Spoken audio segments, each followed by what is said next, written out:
Je me suis toujours intéressée aux mathématiques depuis que je suis petite. J'ai toujours trouvé ça beau, une sorte d'esthétique qui m'a toujours attirée. Ça n'a pas été difficile pour moi de choisir de faire des mathématiques. Par contre, ce choix-là, il a impliqué d'être dans une communauté qui est très masculine.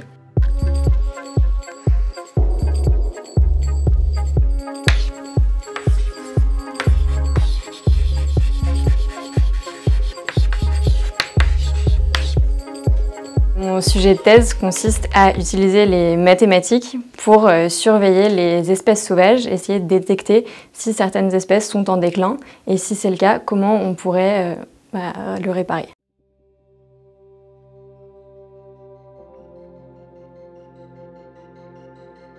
Ils vont observer dans la nature les oiseaux sauvages. Donc il y a des volontaires partout dans le monde tous les ans qui prennent leurs jumelles et leurs télescopes et qui se déplacent sur des sites d'eau en particulier pour compter des oiseaux d'eau migrateurs, donc par exemple des oies, des flamands, des canards.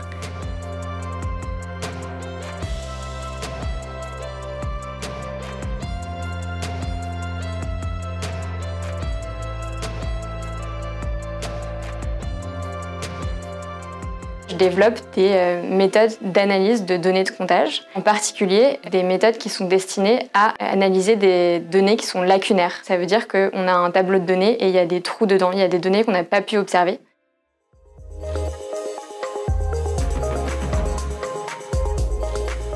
Les oiseaux dispersent les graines. Ce sont aussi des sentinelles pour repérer l'apparition d'épidémies. Par ailleurs, les biologistes se sont rendus compte au cours du temps que ce sont des bonnes espèces standards pour avoir une idée de l'état de la biodiversité à l'échelle globale. Si les oiseaux commencent à diminuer, on sait qu'avec un petit délai, on va observer d'autres espèces, d'autres écosystèmes qui vont devenir en danger.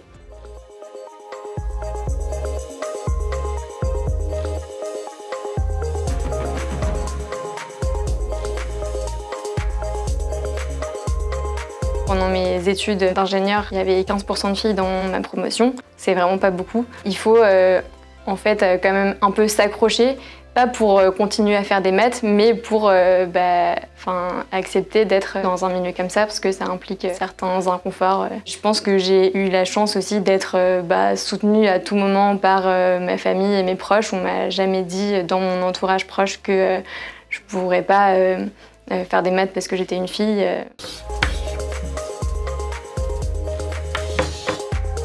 Je pense que ça a aussi des conséquences sur la science elle-même.